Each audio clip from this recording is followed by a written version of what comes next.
Hey, how you doing? My name's Jay. What's your name? Steven. Steven. Nice to meet you, man. Nice to meet you. Now, Steven, I gotta warn you, I am a magician.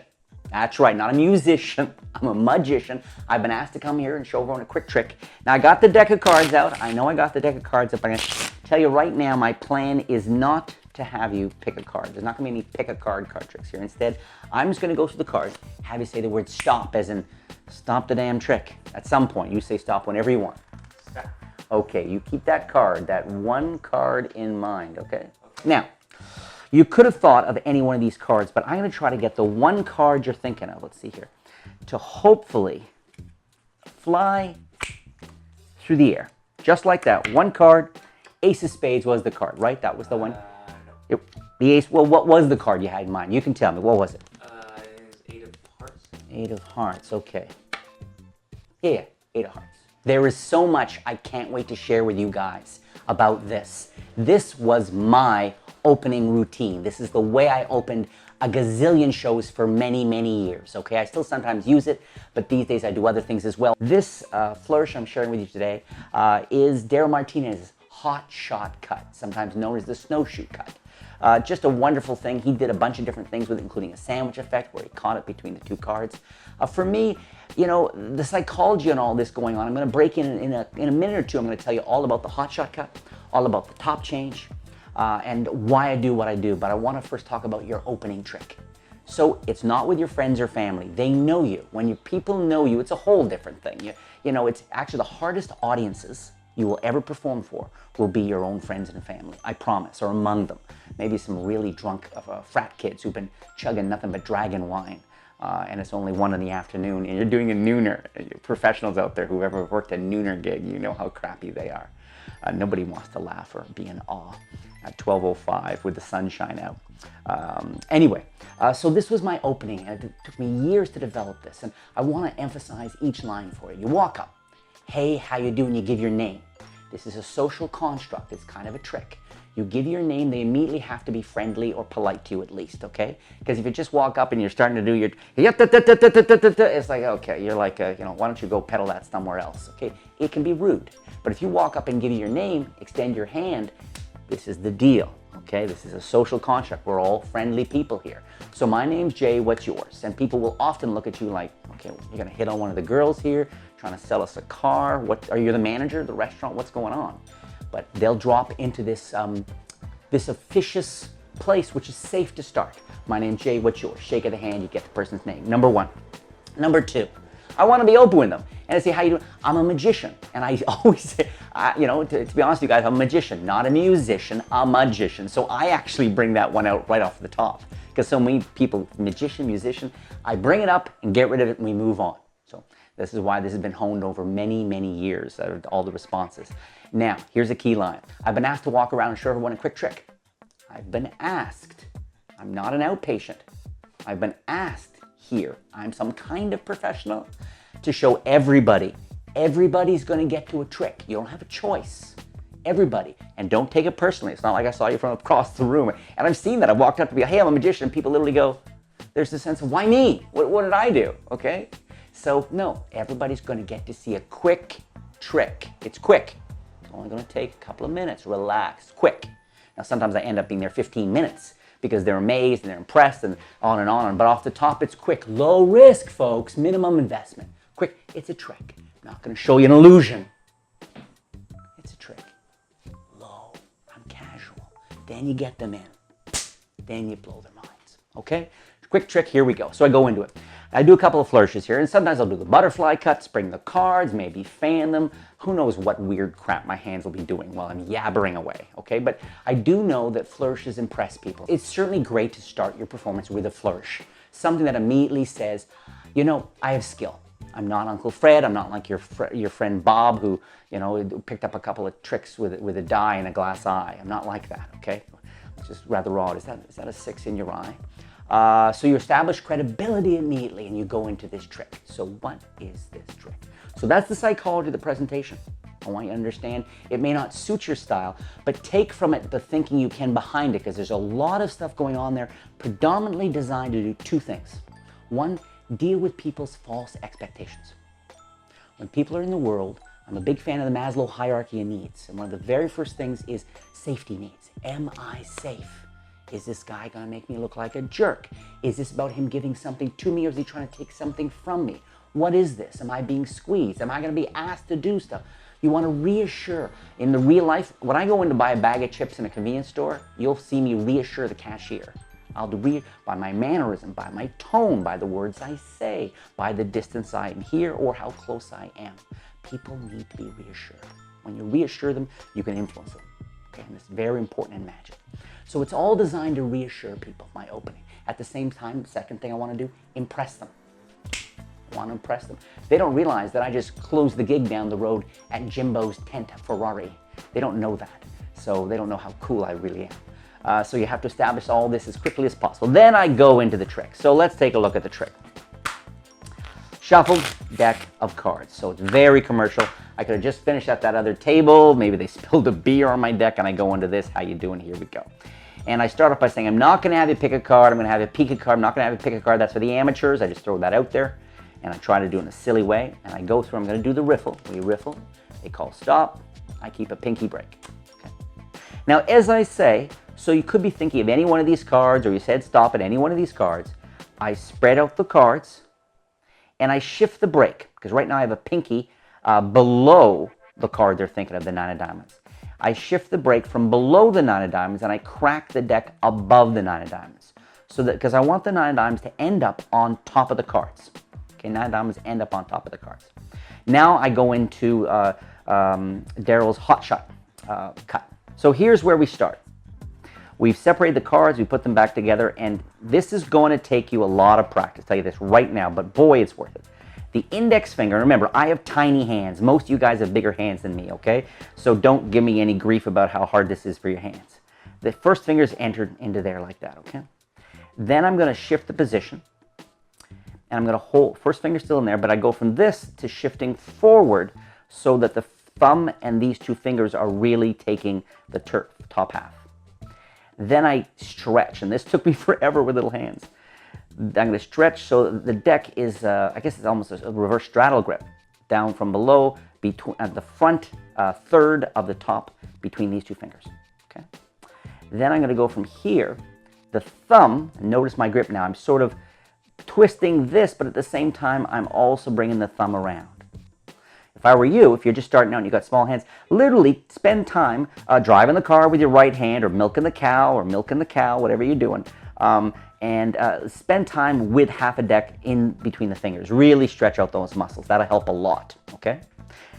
Now the thumb's coming over, and I'm going to pivot this around, kick, and put finger below, okay? So, here, twisting, thumb, pivots, everything clears. I find my hands are so small that I have to pull. I can't do it on a horizontal. I actually have to kick the packet, almost get a bit of a vertical room for those packets to clear and come down like that, okay? One last time, I want you to really get this. And you're going to find this is hard to break down because you need a certain amount of momentum for this final flick. So I'm here. The left finger is going to pull out, okay? And get it at, I guess, what is it? It's not a 90 degree and 45 degree angle. Here. Then the left middle finger is the trigger finger. You're going to shift your grip. So we're here, here, here. It's coming out, left finger pushes up. And this is where the practice is going to be. Because you're going to do this and do this and do this. And then eventually, that left finger is going to push the card off. Now, you can do it soft and just sort of get the card to come softly into the other hand. But at some point, you're going to have to start experimenting with the, here comes the tensile strength, the inherent elasticity, the molecules within the playing card, the spaces in between the spaces. We've walked up, we said, hey, I'm a magician, how you doing? And I know you'd expect a little more height than a magician, nice to meet you, and I'm not gonna have to pick a card, that's for the amateurs. There's a reason also I say that line, because maybe they're thinking that's a bit cocky. That's a little cocky. So they're on the fence about you, right? Then I do a couple of these flourishes, shuffling the cards, maybe logical cut, whatever. And maybe there's somebody, part of them is thinking he's kind of a show-off. I'm planting seeds so that when I mess up the trick, maybe a few people go, yeah, it serves you right, you show-off.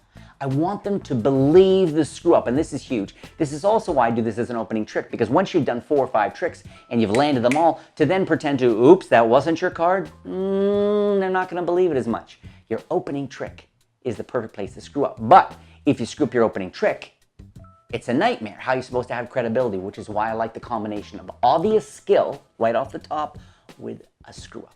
Okay, so I screwed up. I send their card, because of the hot shot cut, the card gets sent, an indifferent card goes across, boom, like this, and I'm in this position. I'm not like this. I'm not like this. I'm not like this. And the reason is I want to get ready for the top change, okay? Got to get ready for the top change. I'm about to teach you that. So I'm here like this, here's your card, and I come up and I go, there you go. Now, I do not go, there's your card, right? Because now I have to have a reason to get this hand over to the left hand, ready for the top change when people are looking at each other. Because what's going to happen is this. People, once you miss the card, thanks, Chris. People, once you miss the card, first, their eyes go from the card up to you. You kidding? You serious? That wasn't my card. Are you joking? Other people you'll find do this. Did a lot of people look to the spectator because they think the spectator is screwing with the magician. That's not my card. That wasn't my card. Friends, look. So you've got all this inherent misdirection, which is perfect for the top change. However, if your hand's over here, now you've blown the opportunity. So I go, for the first time I turn and go, there, 10 of clubs is your card, right? And they go, no, it wasn't.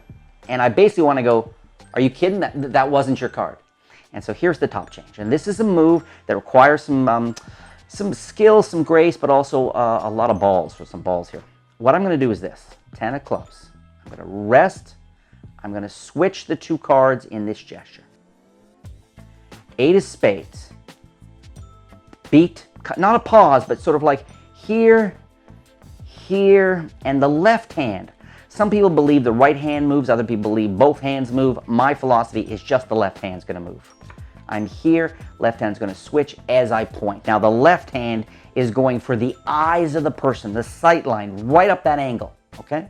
I'm not doing this, I'm not doing this. I'm going to go from this position directly towards the eyes. 8 of spades, that wasn't your card. There was 10 of clubs. 10 of clubs, it wasn't your card, for real. 8 of spades was his card. Wait a second, did you see his card? Was it the 8 of spades?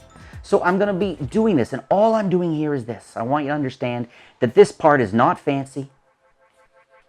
Left hand moves over, pushes card, pulls back with the thumb. Oh, pushes over, pulls back with the thumb. 8 of spades, is that your card? No. Now, Chris, if you'll follow me up here, I want everyone to see this next thing. There's a lot of inherent misdirection in everything, okay? If you've done the top change smoothly, if you've gone for the eyes, if while you did it, you're looking at other people saying, did you see his card? Well, it really wasn't your card, okay? A lot of misdirection, but I wanted to take it one step further. So really, to add another layer so everybody gets off this, I do this. Well, what was your card? I love this moment. People go, first he's a bit of a cocky show-off. Now he's looking for the damn card in the pack. Real subtle. Nobody's down here. Okay, so it's all about misdirection and getting the tension and the release in a show is all about this kind of stuff. So it's here, what was your card? And they say 10 of clubs. And I go 10 of clubs. And I don't go 10 of clubs. Because then I'm just an... Then I fulfilled their expectation. What I do instead, they say, I say, what was your card? They say 10 of clubs. I say 10 of clubs. And I don't go, look down there. I just go, double flick. I go 10 of clubs. Okay, 10 of clubs. And I just say, okay, as if I don't want to quibble. I play it down like I'm not even trying. So people think, what could he do if he tried? Now I know there's a lot of information in there. The psychology, some of the philosophy, some of the details. I know there's a lot there. I know a bunch you're going to be rewatching that a bunch of times. So I just want to say thank you so much. You've noticed recently some of my videos are getting more detailed, longer, and I've mentioned this in a few of my outros. Thank you. It's all because of you guys. The response to some of this more detailed information has been tremendous, very humbling, very exciting. So you can count on me to continue to try to bring you that next level of information in all the videos here on my channel. In fact, and this is the first time I'm mentioning this publicly anywhere, your response to the psychology and some of the interaction details has been so humbling and amazing for me. I've been getting so many emails and DMs and all these things that I'm seriously thinking of starting a second channel on YouTube specifically focused on the ideas of how to connect with people and how to influence them in everyday situations. So that is going to move forward, and it's happening because of you guys. So there'll be news coming soon on that new channel. I know a whole bunch of you, magicians and non-magicians, everything from parents to salespeople to a whole bunch of people. I think you're going to find real value in there, and it's so exciting for me to have learned so much about this in my stand-up comedy, in my magic, in my creativity and all the things I do, and now to be able to share more and more of this is just a dream come true. So thank you so much. More really cool tricks are coming soon. Advanced sleight of hand stuff, some mentalism. I recently taped some really advanced coin stuff I'll be sharing very soon here on the channel as well. So if this is the kind of thing you got passion for, like I got passion for, you know what to do. Subscribe to the channel, turn on those notifications, so that the moment I drop a video, which is usually Tuesdays and Thursdays, immediately you find out, you hear the caw, caw of crows or the jingle bell of the glib reaper notifying you. So subscribe to the channel. Thank you so much, and have a beautiful